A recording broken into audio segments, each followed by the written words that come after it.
오늘 예배를 통해 우리에게 주시는 하나님 언약의 말씀, 신약성경 마가복음 7장 24절에서 30절 말씀입니다.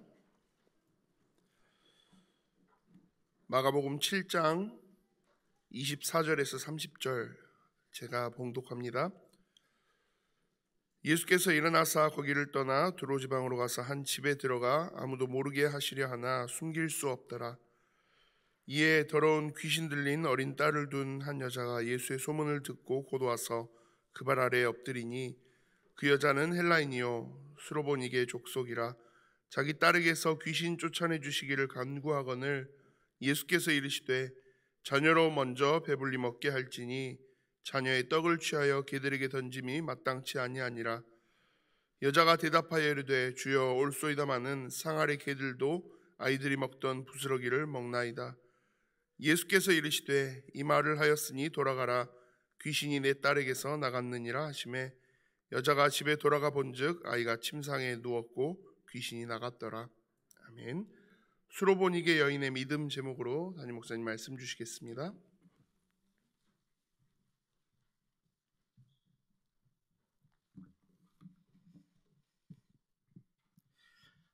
지난주 한 주간은 또 특세가 있었던 주간입니다. 남학 완도뿐만 아니라 더 먼 지역에서도 아침 새벽에 이렇게 나오셔서 같이 함께 기도해 주시고 또 영상으로 같이 참여해 주신 모든 분들, 또 우리 어린 아이들까지도 많은 아이들이 같이 참석해서 기도했던 또 주간입니다. 너무 감사를 드리고요. 우리가 하나님 앞에 받은 약속이 있죠. 너는 내게 구하라, 그럼 내가 내게 응답하겠다라고 약속하셨던 그 약속대로 우리가 또 아침 일찍 하나님 앞에 기도하고 구했던 모든 것들을 또 하나님께서 응답으로 채우실 줄 믿습니다. 오늘 아침에 나오면서 갑자기 날씨가 지난주하고 완전 달라져가지고 오늘은 또 이제 새롭게 시작할 봄을 좀 맛보면서 예배할 수 있겠다, 이런 생각을 했습니다. 여러분들 환절기 건강 잘 유의해 주시고, 또 오늘 또 하나님이 주신 큰 은혜 마음껏 찾아 누리는 시간 되길 바랍니다. 우리 앞뒤 좌우 한번 보시면서, 얼굴 보시면서 인사하십시다. 하나님은 우리에게 은혜 주시기를 기뻐하십니다. 네, 한 번 더 고백합니다. 하나님은 우리에게 응답 주시기를 기뻐하십니다. 오늘은 굉장히 어떻게 보면 예수님의 좀 색다른 모습들, 예수님의 어떤 이해하기 어려운 그런 어떤 말씀들을 하시는 것 때문에 이 본문이 굉장히 유명한 본문이기도 합니다. 그래서 오늘 같이 함께 이 말씀, 마가복음의 7장에 있는 말씀들을 가지고 오늘 또 저와 여러분에게 하나님이 주시는 은혜들을 확인하는 시간 되길 바랍니다. 오늘 24절을 보시면 이제 시작하죠. 여러분들 지난 메시지를 잘 기억해 주셔야 해요. 게네사렛 지방에서 많은 환자들을, 많은 아픈 사람들을 치유하시고는, 그리고는 그 상황 속에 저 예루살렘에서부터 바리새인들, 서기관들이 와서 예수님에게 이제 시비를 걸죠. 그래서 지난주 메시지는 정결의식, 성경의 구약에서부터 하나님이 아주 강하게 강조했던 정결의식에 대해서 이스라엘 백성들이 어느 수준으로 그게 이제 시작을 했고 또 어떻게 바꿔져 버렸는지, 변질됐는지, 그런 부분들을 우리가 말씀을 통해서 확인했습니다. 그리고 나서 이제 많은 사람들이 예수님께 계속 오는 것들을 경험하면서 예수님이 다른 좀 먼 지역으로 피난 간 것처럼 도망가듯이 가서 조금 쉬어야 되겠다라고 성경은 기록되어 있어요.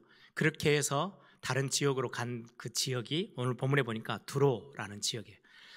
마태복음 15장에도 같은 내용이 기록되어 있는데 거기는 두로와 시돈 지역이라고 되어 있는데요. 한번 지도를, 사진을 하나 띄워주실래요? 여기가 어디 정도 되는지를 여러분들이 좀 감을 잡으시면, 갈릴리에서 계속 사역을 하셨죠. 그러다가 좀 더 위쪽 북쪽으로 두로와 시돈이 있는 지역으로 옮겨 가셨어요. 그 지역은 갈릴리에서부터 한 40km, 50km 정도 떨어져 있는 곳이에요. 꽤 먼 거리로 이제 피신하듯이 많은 사람들을 좀 피해서 그쪽으로 옮겨 가셨어요. 조금 더 확대되는 사진 하나 더 보여주세요. 그 다음 사진이요. 예. 여기 이제 갈릴리 지역에서 계속해서 갈릴리를 근처에서 이제 사역을 하셨었죠. 게네사렛도 갈릴리 바로 근처에 있는 그 갈릴리를 끼고 있는 도시고요. 그리고는 저 드로아 시돈 지역까지 이동하셔서 지금 이제 오늘 본문이 그 드로에서 일어난 사건이 기록되어져 있습니다.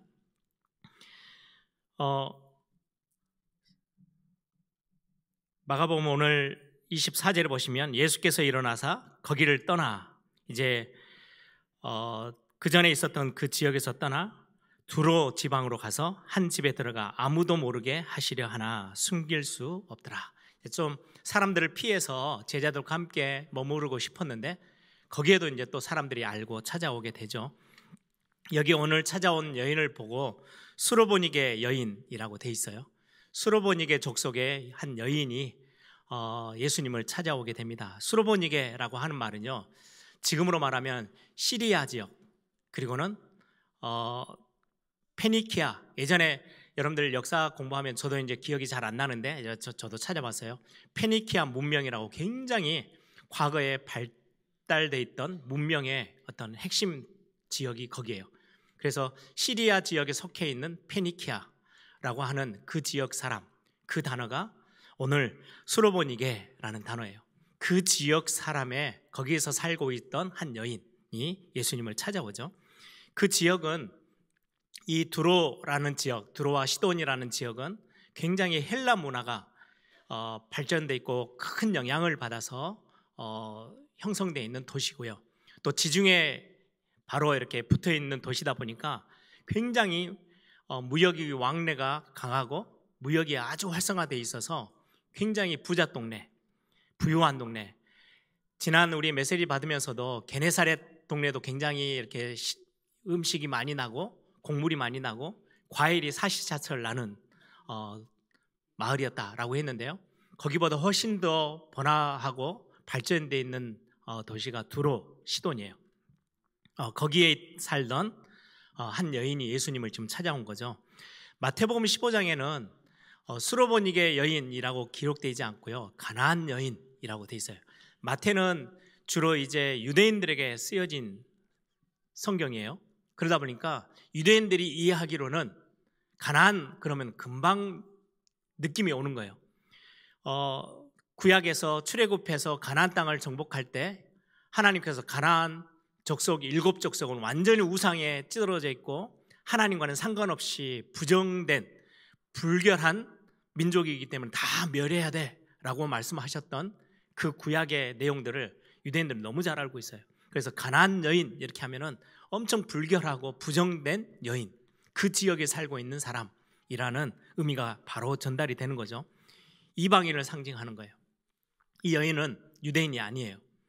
헬라 문화권에 있고 굉장히 부유한 동네에서 살고 있는, 그래서 어떤 학자들은 굉장히 학식도 뛰어나고 굉장히 귀족일 거다라고 추측하기도 합니다.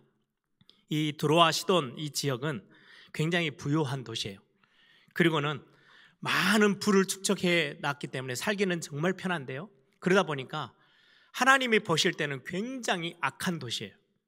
예전에 소돔과 고모라도 롯이 볼 때 굉장히 살기 좋았던 도시인데 어마어마하게 윤리 도덕적인 뿐만 아니라 하나님과는 상관없이 부패돼 있고 타락돼 있는 도시인 것처럼 이 두로와 시돈도, 그래서 구약 성경에 아모스 선지자가 두로와 시돈에 대해서 굉장히 멸망을 애언해요. 너무 부정한 도시고 불결하게 타락한 도시라고 성경은 말씀하면서 그 지역이 완전히 패망할 거야, 멸망할 거야 라고 예언했던 도시가 두로와 시돈이라는 동네예요. 거기에 지금 예수님이 찾아가신 거예요. 그러면 굉장히 의미가 있겠죠. 우리에게 주시는 메시지가 있죠. 오늘 본문 내용을 조금 요약하면 수로보니게 여인의 딸이 더러운 귀신이 들렸다라고 성경은 기록해요. 더러운 귀신이 들렸다. 귀신 들렸다라고 하지 않고 앞에 한 단어를 수식어를 붙였어요. 더러운 귀신이 들린 딸. 그 딸을 가지고 너무 많이 힘들었겠죠. 귀신 들려 있으니까. 그런데 예수님의 소문을 듣고 예수님께 찾아옵니다. 예수님이 어떤 소문을 들었을까요? 이전에 귀신 들린 사람을 고쳤던 그런 소문을 들었겠죠. 야, 예수님을 내가 만나면 그 예수님이 우리 딸을 고쳐주실 수도 있겠다라는 어떤 굉장한 희망과 소망을 가지고 예수님을 찾아와요. 그러고 와서 예수님께 찾아와서 발 아래 엎드려 간구합니다. 마태복음에 뭐라고 되어 있냐니까요, 굉장히 소리를 질러서 엄청나게 절박하게 간절하게 소리 지르면서 내 딸을 좀 고쳐주십시오 라고 부탁하는 장면이 기록되어 있어요. 그런데 다른 어떤 곳하고는 전혀 다른 예수님의 반응이에요. 전혀 대답이 없어요. 아무 말씀을 하지 않아요. 침묵을 지켜요.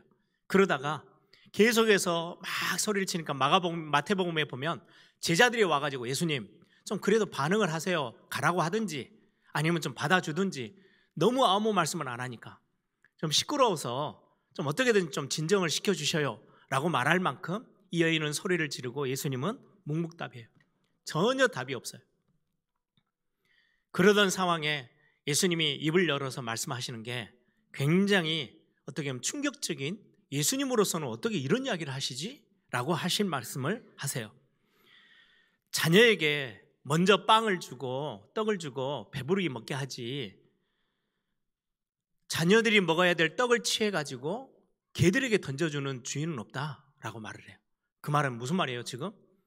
유대인은 하나님의 백성, 하나님의 자녀라는 말이고요. 내 자녀고, 그리고는 지금 수로보니게 이 여인은 이방인이에요. 이 이방인을 지금 뭐라고 지금 취급하시냐니까요. 굉장히 멸시적인 단어를 쓰시죠. 개와 똑같다라고 표현하고 계세요. 여기에서 개는 그냥 길거리에 돌아다니는 이렇게 저렇게 막 뭔가를 먹으려고 하는 개가 아니고요. 집에서 키우는 좀 작은 개. 어떻게 보면 한국말로 하면 굉장히 욕 같은 이야기예요. 아주 작은 개를 한국 사람들한테 멸시할 때, 굉장히 무시할 때 쓰는 단어죠. 그렇게 욕을 하는 것처럼 예수님이 그런 단어를 쓰시면서 개에게는 자녀들이 먹어야 될 빵을 던져주지 않아 라고 말씀하세요. 그러면 굉장히 지금 분위기가 어마어마하게 험악해진 거죠. 이방인이 여자가 찾아왔는데 그걸 무시하는 정도가 아니고요, 완전히 멸시한 단어를 써서 굉장히 자존심을 상하게 만들었어요.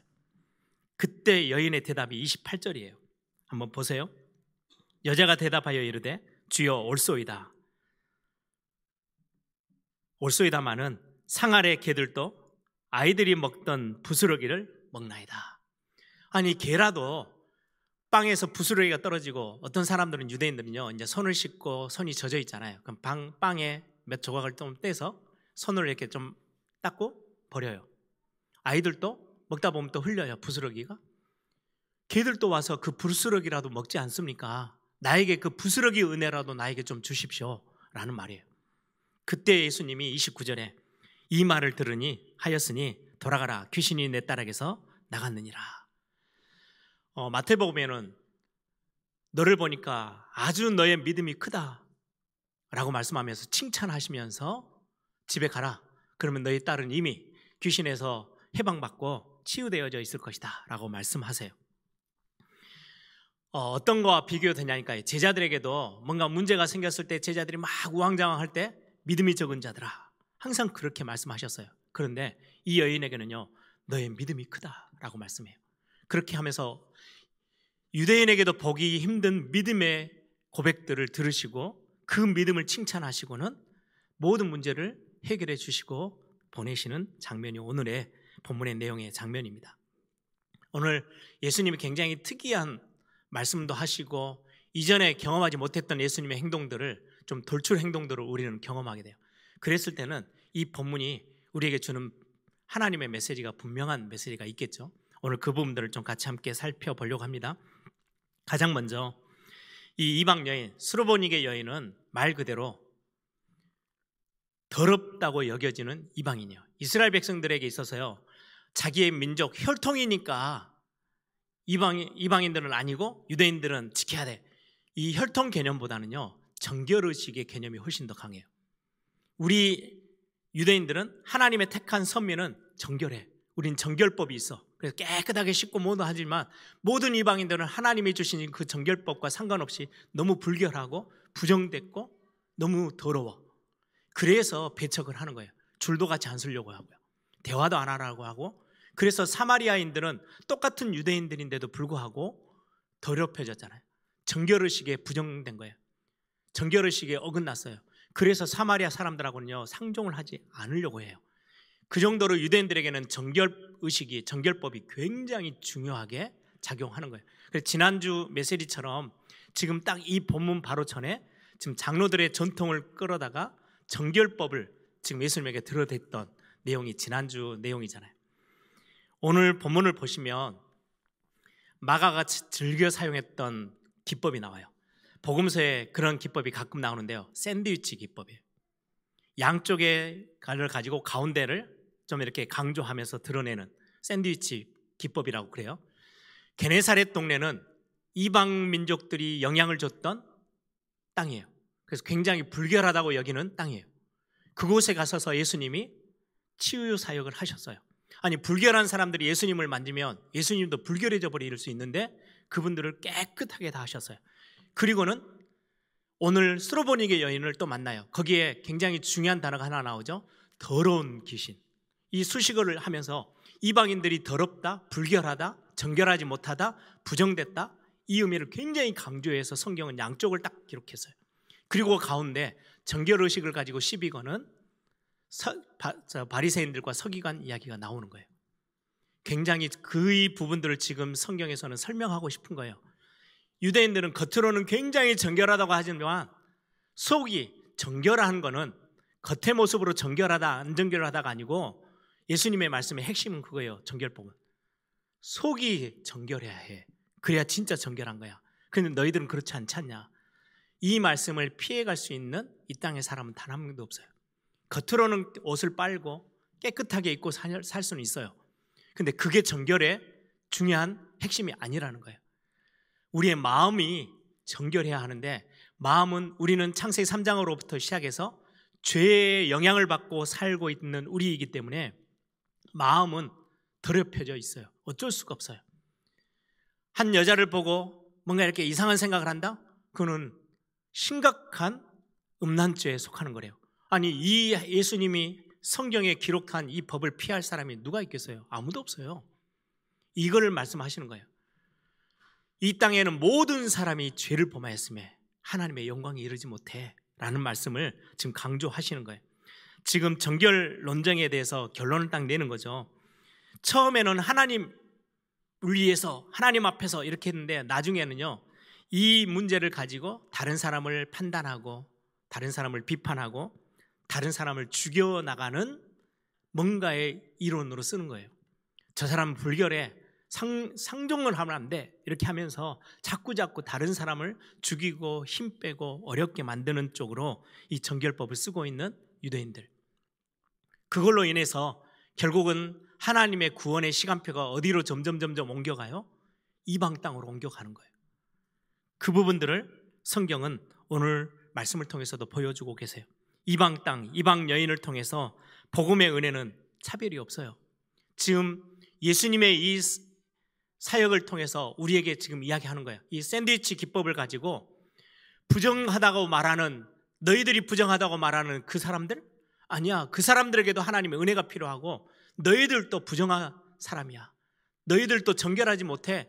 마음밭이 정결하지 못한 거는 그게 핵심이야.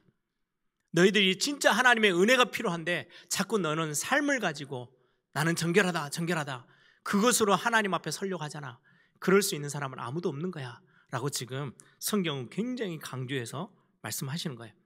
죄인에게까지 주어지는 하나님의 은혜를 지금 우리에게 맛보라고 말씀하시죠. 오늘 예수님의 사역을 이방 지역으로 일부러 옮겨가셔서 거기에서 중요한 사건 하나를 오늘 성경은 기록해요. 게네사렛 지방에서 치유 사역했던 그때도요 수많은 사람들이 와서 예수님을 만지고 또 예수님이 만지시면서 치유하셔요. 어떤 이유로 왔는지, 어떤 상태인지, 얼마나 많은 더럽혀져 있는지, 얼마나 많이 힘들어져 있는지 묻지 않으세요. 야, 너 뭐 때문에 나한테 찾아왔어? 라고 묻지도 않으셨어요. 찾아오는 모든 사람들 다 치유하셨어요. 조건 없이. 어떻게 구분하지 않고 차별 없이.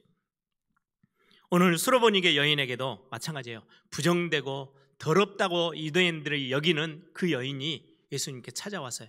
그런데 그 여인에게 모든 구원의 축복을 열으셔서 그 여인에게 문제를 해결해 주시고 치유하시고 새롭게 하시죠. 저는 이 본문을 보면서 제일 먼저 떠올랐던 찬양 중에 하나가요, 나 같은 죄인 살리신 그 은혜 놀라와.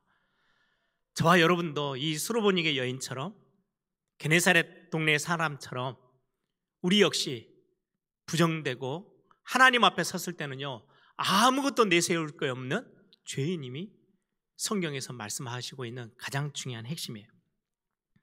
그럼에도 불구하고 그런 나에게 임한 하나님의 구원의 은혜, 하나님의 사랑, 하나님의 긍휼하심, 예수 그리스도의 십자가 죄인된 나에게 임하셨어요. 저는 오늘 이 말씀을 정리하면서 우리 성도님들보다 가장 먼저 저에게 임한 이 축복들을 저는 깊이 묵상하게 됐어요. 나 같은 죄인을 살리신 그 주님, 오늘 이 수르보니게 여인을 등장시키고 게네사렛 지역의 사람들을 등장시키셔서 유대인들은 주로 보통 신앙생활을 깊이 한다는 분들이 어떻게 해요? 내가 죄인인 것보다 나는 이렇게 하나님 앞에 헌신했어, 나 이렇게도 경건하게 살고 있어, 나는 바르게 살고 있거든, 많은 선을 행했거든, 내가 많은 봉사로 교회를 섬겼어, 그것 가지고는 신앙생활을 제대로 할 수 없고 응답을 받을 수 없다라는 것을 성경은 아주 강조하면서 보여주시는 거예요. 아니야, 모든 사람이 하나님 앞에서는 죄인이야. 불결해, 더럽혀져 있어, 죄로 인하여서. 그래서 그 더럽혀져 있는 사람임에도 불구하고 하나님의 은혜가 임하면 그 문제는 해결될 수 있어. 우리에게 구원의 은혜가 주어지면 우리는 하나님의 자녀, 하나님의 백성 안으로 들어갈 수 있어.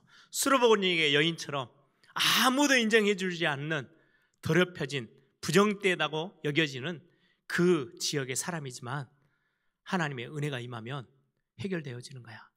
구원받을 수 있어 라고 우리에게 말씀하고 계세요. 오늘 저와 여러분 기억하세요. 구원의 은혜 앞에는, 하나님이 베푸시는 은혜 앞에는 차별이 없어요. 우리의 겉모습이 기준이 되지 않는다는 거예요. 우리의 모습을 하나님 앞에 그냥 내어놓을 때 하나님의 은혜는 언제든지 우리에게 크게 임하는 거예요. 두 번째입니다. 오늘 귀신 들린 딸을 데리고 와서 예수님에게 부탁합니다. 내 딸을 좀 고쳐주세요. 오늘 본문에 보면 예수님에 대한 소문을 듣고 귀신을 들린 딸을 고쳐달라고 요구합니다. 오늘 25절에도 보시면 예수님 발 앞에 엎드려, 굉장히 겸손하고 경외함을 표현하는 단어죠. 예수님의 발 앞에 엎드렸대요. 발에 엎드려 부탁합니다. 겉으로는 굉장히 잘 사는 여인이고 교육도 어느 정도 수준 있는 두로와 시돈 지역이니까, 그럼에도 불구하고 그가 굉장한 절박함으로, 왜요? 아무리 애를 써도 12년 동안이나 혈루증 앓았던 그 여인처럼 12년 동안 수많은 의사들을 찾아다니는데도 불구하고 아무 효능을 맛보지 못했어요. 이 여인도 자기 딸이 얼마나 안타깝겠어요. 사랑하는 딸이 귀신이 들려서 이리저리 넘어지기도 하고 소리 지르기도 하고 수많은 사람들이 배척하는 그런 딸의 모습을 가지고, 이 절박함을 가지고 예수님께 나와요. 그리고는 간절하게 구해요. 소리를 지르면서, 뭐라고 마태복음에는 기록되어 있냐니까요, 소리 질러 주 다윗의 자손이여 나를 불쌍히 여기소서, 내 딸이 흉악하게 귀신 들렸나이다, 나를 좀 제발 좀 도와주세요 라고 요구하고 있는, 요청하고 있는 이 여인의 목소리입니다. 성경에 보면 딱 이런 비슷한 이 절박함 가운데 있는 사람이 기록되어 있어요. 거기에 그 사람이요, 구약에 나와 있는 나만 장군이에요. 화려해요. 장군이에요. 아람 나라 장군이에요. 어마어마하게 권력도 있어요. 부도 가지고 있어요. 모든 것들을 다 갖췄어요. 딱 그 귀족들 옷, 장군의 옷을 입고 또 갑옷을 딱 입으면 정말 힘있고 멋지고 굉장한 명예로 딱 보여져요. 그런데 속은 문둥병이 걸려 있어요. 나병이 걸려 있는 거예요. 자기는 어떻겠어요? 얼마나 갈등이 많겠어요. 그래서 엘리사 선지자를 찾아와요. 모든 자존심 다 내려놓고. 왜요? 절박함의 표현이에요. 아니, 이스라엘 나라를 손톱만큼 작은 나라로 여기면서 아무렇게나 우리는 짓밟아도 돼라고 하던 그 나라의 장군인데, 최고의 일 장군인데, 그 장군이 이스라엘 나라를 찾아와서 나를 좀 도와주시고 나를 좀 치료해 주세요. 그래 엘리사 선지자가 뭐라고 해요? 요단강에 가서 목욕하래요. 옷 다 벗고 그 화려한 거 다 내려놓고 그 절박함을 더 드러내게끔 만드는 사건이 나와요. 그 나만 장군처럼 이 여인이 모든 자존심 다 내려놓고 예수님께 찾아와서 엎드려요. 이게 오늘 본문에 있어서 굉장히 중요한 우리에게 주시는 메시지예요. 바디메오가 정말 많은 수준 낮고 많은 사람들에게 무시당하는 그 자리이지만 다윗의 자손 예수여 나를 불쌍히 여기소서 라고 고백했던 것처럼 이 여인이 나를 불쌍히 여겨주십시오. 그래서 흉악한 귀신 들린, 더러운 귀신 들린 내 딸을 고쳐주소서 라고 소리 지르며 절박함으로, 간절함으로, 그러면서도 수많은 사람들을 뚫고 들어와서 담대함으로 예수님을 찾아와서 외칩니다. 오늘 저는 이 본문 이렇게 또 묵상하면서요, 나에게 있는 지금의 문제, 어떻게 보면은 하나님 앞에 설 수 있는 절박함을 가질 수 있는 기회예요. 여러분들 너무 살기 편하고 너무 행복하고 모든 게 다 채워져 있는 삶에서 하나님 앞에 나아가는, 하나님의 은혜를 너무 사모하고 하나님이 나를 진짜로 축복해 주시고 하나님의 응답과 역사가 나에게 반드시 필요합니다 라는 절박함과 간절함이 나옵니까? 그렇지 않거든요.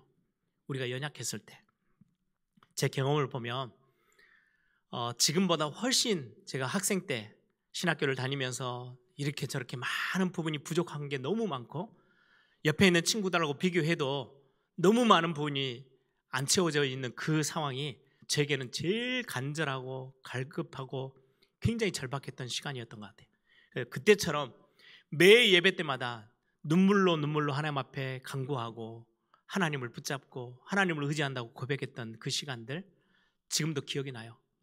하나님이 내게 굉장히 중요한 것들을 경험시키는 시간표였구나. 어떻게 보면 나에게 가장 중요하고 가장 귀한 시간이었구나 라는 것들을 고백하게 돼요. 여러분들에게 지금 현실에 여러 가지 문제들이 닥쳐와 있습니까? 하나님께 진짜로 하나님만을 바라보고 나아갈 수 있는 가장 중요한 시간표예요. 하나님의 은혜를 진짜로 간절하게 붙잡을 수 있는, 하나님 내게 은혜 아니면, 하나님의 은혜 아니면 안 됩니다 라고 매달릴 수 있는 가장 최고의 시간표예요. 우리는 이러지 않으면 자꾸 사람 의지하고요, 내 힘, 내 능력 의지하고 이렇게 의시되면서 나갈 때가 참 많을 수 있어요. 그런데 우리에게 문제가 오면 하나님 앞에 서게 돼요. 이게 하나님의 방법인 것 같아요. 우리에게 많은 응답을 주지만 어떨 때는요, 문제를 가져다 줄 때도 있어요. 문제를 허락하실 때도 있어요. 왜요? 나를 좀 바라봐 라고 하시는 거예요. 하나님의 목소리를, 하나님의 음성을 듣는 오늘 귀한 우리 모든 에일의 가족들 되기를 바랍니다. 오늘 마지막 세 번째로 보시면 오늘 굉장히 예수님의 돌출 행동이죠. 침묵을 계속해서 유지하시다가 이제는 무시도 하고요, 멸시까지 하세요. 야, 너는 지금 이방인이잖아. 개 같은 취급을 받는 민족이잖아. 내 아버지가 자기 자녀들에게 떡을 먼저 주고 그들에게 취하지 그것들을 뺏어다가 개들에게 던지는 법은 없어 라고 할 만큼 무시하고 멸시했던 그 상황, 왜 그렇게 하셨을까요? 여러분, 구원의 역사를 보시면 기독교는요, 성경 전체로 기독교가 강조하고 강조하는 것은요, 사람은 무시하거나 차별하는 게 아니라고 강조하고 있어요. 절대로 기독교는 가장 금하고 있는 거예요. 멸시하거나 사람을 죽이는 거, 사람을 완전히 이상하게 취급하는 거를 그렇게 하면 안 돼라고 가르치는 게 기독교예요. 하나님 공평하신 하나님으로 표현되어 있어요. 사람을 외모로 판단하지 아니하시고 중심을 보셔요. 외모를 가지고 좋다 나쁘다를 판단하시는 분이 아니시래요. 그리고는 성경은 말씀합니다. 남자나 여자나 종이나 자유인이나 유대인이나 헬라인이나 그리스도 예수 안에서는 다 하나다. 그때 당시 성경에도 5,000명을 보리떡 5개 물고기 2마리 먹이실 때도 남자들만 숫자를 세웠어요. 여자들은 숫자에 넣지도 않았던 그런 시대에 초대교회는 남자, 여자, 제자들의 이름이 다 기록되어 있어요. 그리고는 완전히 도둑질하다 잡혀서 죽어야 마땅한 종의 이름도 기록되어 있어요. 주인도. 그래서 종이나 주인이나 아무 상관없이, 아무 편견 없이 대하고 있는 게 기독교에서의 가장 중요한 사상이기도 해요. 그런데 오늘 예수님이 너무나도 이방 여인을 두고 멸시하고 무시하는 단어를 쓰셔요. 무슨 말이에요? 여기는 신학적으로 역사적으로 굉장히 중요한 시간표예요. 지금의 시간표, 예수님이 지금 계시는 그 시간표는 아직 유대인에게 그 시간표와 머물러 있다는 말이에요. 마태복음 10장에 보면 제자들을 파송하세요 현장으로 보내시면서 하신 말씀이 있어요. 이방인의 길로도 가지 말고 사마리아인들의 고을로도 가지 마라. 오히려 이스라엘 집에 있는 잃어버린 양들에게로 가라. 지금의 시간표는 이방인들의 시간표가 아니고 유대인들에게 복음이 들어가야 될 시간표야 라고 설명하면서 제자들을 그렇게 보내셨거든요. 그런 입장에서 예수님이 지금 시간표적인 상황에서 지금은 유대인들에게 복음이 전파돼야 될 시간표인데 이방인에게냐? 라고 지금 말씀을 던졌던 부분이기도 해요. 로마서 11장 11절 12절에 보시면 그러므로 내가 말하노니 그들이 넘어지기까지 실족하였느냐? 그럴 수 없느니라. 유대인들을 두고 하시는 말씀이에요. 그들이 넘어짐으로 구원이 이방인에게 이르러 이스라엘로 시기나게 함이니라. 그들의 넘어짐이 세상의 풍성함이 되어 그들의 실패가 이방인의 풍성함이 되거든 하물며 그들의 충만함이요. 지금 이스라엘 백성들을 자극하기 위한 말씀이었대요. 이스라엘 백성들이 하나님의 백성, 우리는 선민이야 라고 소리치는 그들이 그러면서도 껍데기만 경건하고 껍데기만 정결의식을 행하면서 속이 다 썩어져가는 그 모습을 전혀 하나님 앞에 내어놓지 못하고 하나님 은혜를 전혀 저버리고 있는 그 상태를 지금 지적하시면서 이 성경을 읽는 사들에게 지금 유대인들을 자극하면서요 시기질투하게 만드는 거예요. 우리가 하나님의 제1순위로 불림받은 택한 백성인데 어떻게 이방인들에게? 그래서 결국은 이방인과 유대인들을 다 구원하고자 하시는 하나님의 편견 없는 공평하신 하나님의 마음. 그래서 이거는 신학적으로는 굉장히 중요한 문구예요. 그런데 오늘 우리에게는 예수님이 이 여인을 무시했던 이유 중에 가장 중요한 거, 우리가 메시지로 붙잡아야 될 부분이 또 하나 있어요. 많은 사람들이 그때 당시 예수님을 찾아올 때 군중심리로 야 저기 뭐가 있는가 봐, 사람들이 모이면 막 가잖아요. 뭔가 거기에서 얻을 게 있고, 예전에 소문 들어보니까요 사람들이 거기에서 배고팠던 사람들에게요 예수님이란 분이 배불림 먹게 하셨대요. 그런 것 또 얻어먹기 위해서 또 사람들이 몰려오기도 해요. 기적을 바라는 무리들, 또 뭔가 예수님이 막 치유하고 막 하시는 것들 보니까 미신이나 주술처럼 여기는 사람들 많았어요. 지금 예수님이 이 여인에게는 뭘 지금 확인하고 싶어 하는 거예요?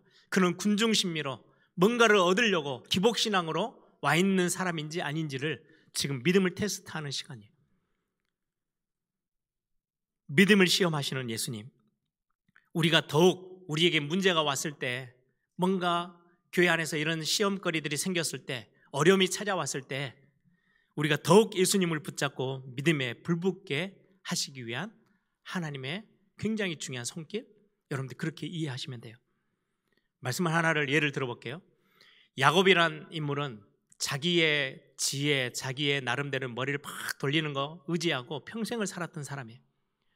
그 양칠 때도 얼마나 이게 기가 막힌 아이디어를 가지고요 자기의 부를 쌓아 나갔는지, 형에게 그 장자권의 축복을 빼내기 위해서 뭐 팥죽도 팔아보고 뭐 이것도 저것도 거짓말도 해보고 얼마나 기묘한 기술들을, 아이디어를 내서 자기 인생에 적용했던 사람이 야곱이에요. 근데 결국은 완전히 딱 낭떠러지 앞에 성겨요. 큰 장벽을 만나서요. 에서가 자기 형이 그 수년을 잊지 않고 기다리고 있다가 안갚음하려고, 복수하려고 군대를 데리고 지금 다 약복강가 건너편에 지금 대기하고 있어요. 그 상황에 결국은 자기가 가지고 있었던 모든 것들을 다 멀리하고 유일하게 자기 몸뚱아리 하나 딱 가지고 약복강가에서 하나님 앞에 엎드려요. 밤새도록 매달리는 거예요. 하나님이요, 아니 오시면 응답 주시려고 기다리고 계셨을 거 아니에요. 너가 이제 왔네? 나를 의지하려고? 그럼 바로 응답 주시면 되는데요, 기다리셨어요. 밤새도록 응답에 아무 반응을 하지 않으셨어요. 야곱의 행동에. 마지막에 환도뼈까지 부르셨어요. 무슨 말이에요? 그래도 네가 진짜로 나를 의지하는 건 맞아? 나만을 바라볼 거야? 너가 이제까지 평생을 네 나름대로의 어떤 지혜, 네 경험 의지하고 살았잖아. 진짜로 지금 너가 나만을 의지하고 살겠다고 고백하는 게 맞는 거야? 이거 확인하시는 거예요. 그게 확인되어지자마자 하나님은 야곱의 이름을 바꿔버리셨어요. 이스라엘. 모든 하나님의 나라를, 구약의 교회를 상징하는 첫 시작이 되어지도록 야곱의 인생을 완전히 하나님은요 새롭게 하셨어요. 그 믿음으로. 이 믿음을 지금 보고자 하시는 거예요. 다윗의 광야 시절을 보세요. 10년이 넘게 그렇게도 울부짖었어요. 하나님을 또 찾고, 또 어떨 때는 또 돌아서기도 하고, 또 사람을 의지하기도 하고, 요나단을 찾아가기도 하고, 막 이렇게 저렇게 많은 방법을 쓰면서도 아무리 외쳐도 하나님이 응답하지 않으세요. 아니, 하나님이 어린 나이에 내가 너를 이스라엘의 왕으로 세울 거야, 기름까지 부어주셨잖아요. 그럼에도 불구하고 응답을 안 하세요. 그 생명의 위기, 죽음의 위기 앞에 섰는데도 10년이 넘게 응답을 하지 않으세요. 결국 다윗이 그 10여 년의 시간을 지나고 나서 정말 확신 있게 고백했던 게 뭐예요? 내가 오직 주님만을 의지하겠습니다. 주님이 나의 왕이 되십니다. 내가 주님만을 찬양하겠습니다. 내 모든 호흡 다 할 때까지 오직 여호와 하나님만을 내가 섬기겠습니다. 그분만을 내가 의지합니다 라는 고백이 나올 때까지 철저히 하나님이 어떨 때는 무시하기도 하시고요, 응답하지 않으시기도 하고요, 외면하는 것처럼 보일 때도 있었어요. 뭘 원해서요? 진짜 하나님 앞에 하나님 의지하면 모든 거 다 끝나는데 자꾸 우리는 세상 거, 내 거, 자꾸 다른 걸 붙잡으려고 하니까 그 믿음을 지금 확인하시는 하나님의 굉장히 중요한, 우리에게 주시는 하나님의 응답의 손길이에요. 여러분, 신앙생활 가운데 장벽을 만납니까? 낭떠러지 앞에 서 계시게 됩니까? 나병 환자가 수많은 사람들에게 불결하다고 욕을 먹고 있는 그 상황에서 그 사람들을 뚫고 나오는 그 절박함과 간절함, 그리고는 그 예수님을 찾아왔던 그 모습, 혈루증 앓는 여인이 그 수많은 사람들이 다 예수님을 둘러싸고 있는데 그 사이를 뚫고 들어올 만큼의 나는 이 예수님이 아니면 안 되는 거야, 저분만이 나를 구원하실 수 있어 라는 그 확신한 믿음의 비밀. 그래서 그 여인에게 네 믿음이 너를 구원했다 라고 말씀하시잖아요. 여러분, 중풍병자에 예수님이 집 안에서 말씀을 나누고 있을 때 수많은 사람들이 꽉 차 있으니까요 들어갈 수가 없어요. 친구들을 동원해서 어떻게 해요? 나는 예수님이 아니면 안 됩니다, 당신이 아니면 나를 구원할 자가 없습니다 라는 의미로 지붕을 뚫고 내려왔어요. 예수님이 그를, 모든 무리들을 다 두시고 그의 병을 치료해 주셨어요. 바디메오 역시 마찬가지예요. 수많은 사람들이 막 방해하고 조용하라고 소리치는데도 불구하고 그거 상관없어요. 왜요? 나는 지금 예수님의 저 은혜 아니면, 저분이 베푸시는 치유의 능력 아니면 나는 불가능해. 저분만이 나를 가능케 하실 수 있는 분이야. 다윗의 자손 예수여 나를 불쌍히 여기소서 고백했던 믿음의 사람들을 우리는 성경을 통해서 확인합니다. 저와 여러분이 오늘 어떤 문제 가운데 있으십니까? 하나님이 오늘 여러분들의 문제를 만나서 고생시키고 죽이려고 무너뜨리려고 하시는 게 아니에요. 진짜 하나님을 바라보라. 왜요? 저와 여러분은 하나님을 인정할 때만이 진짜 행복해지거든요. 하나님만을 의지할 때만이 우리의 문제는 진짜로 해결되기 시작해요. 그게 하나님이 원하시는 거예요. 우리 인간은 하나님의 형상대로 창조되어져서 하나님을 만나고 하나님을 의지하고 하나님을 바라볼 때만이 우리에게는 진짜 은혜가 임하는 거예요. 오늘 마태복음 15장에는요 내 믿음이 크도다, 오늘 본문에는 뭐라고 돼 있어요? 29절에 예수께서 이르시되 이 말을 하였으니, 이 여인의 말을 듣고 너가 이렇게 말하였으니, 마가는 굉장히 딱 사건만 딱 기록했는데요, 마태복음에서는 조금 더 풀어서 너의 믿음이 크도다 라고 말씀하세요. 우리의 믿음의 크기는 어떻게 우리는 자꾸 이렇게 비교해요? 뭔가 교회 안에서요 굉장한 사역을 하면요, 야, 저 사람 믿음이 대단한가 봐. 뭔가 교회 앞에 엄청난 헌신을 했어요. 야, 저 사람 믿음이 엄청 크네. 우리는 주로 눈에 보여지는 걸로 믿음의 크기를 자꾸 비교하려고 해요. 막 열심히 살고 경건하게 살면 야, 저 사람 믿음 좋네. 근데 오늘 예수님은 그게 믿음의 크기를 좌지우지하는 게 아니었어요. 나는 예수님이 나에게는 진짜로 필요해요. 오늘 예수님의 은혜 아니면, 하나님이 내게 부으시는 은혜 아니면 나는 불가능해요. 내가 구원받을 수 있는 분은 당신밖에 없어요. 이 믿음을 가장 큰 믿음이라고 여기셨어요. 오늘 여러분들이 예배하러 오셔서 하나님, 내게 있는 이런저런 많은 문제들이 있지만 오직 하나님만이 내 문제를 바꾸실 수 있고 해결하실 수 있고 나에게 응답하실 수 있는 분이에요. 내가 오늘도 하나님만을 의지할게요. 이 고백, 겨자씨처럼 작게 보이는 이 고백이지만 하나님이 보실 때는 가장 큰 믿음이래요. 믿음의 크기는 눈에 보여지는 뭔가 여러분들이 해냈던 삶의 외형적인 모습에 있지 않고 가장 작은 것처럼 보이지만 사람들이 눈여겨보지도 않는 그거지만 하나님 나라 안에서 겨자씨 같은 거, 그게 믿음이면 가장 큰 믿음이라고 말씀해요. 우리의 커다란 행위나 선행에 있지 않아요. 여러분들이 마음껏 이번 한 주도 믿음의 고백하시고 여러분들의 삶의 현장에서 현실 앞에서 자꾸 곁눈질 하지 마시고 하나님을 바라보고 하나님만을 의지하고 오직 주님만이 내게 은혜를 주시고 내 문제를 해결하시고 내게 응답하실 수 있는 분이십니다. 오늘도 내가 주님만을 바라봅니다. 내가 간절함, 이 절대절명의 시간표에 내가 하나님 앞에 나아갑니다. 하나님, 나를 어루만져 주시고 나를 치료해 주옵소서. 오늘 이 기도의 비밀들이 저와 여러분에게 오늘 회복되는 시간 되길 바랍니다.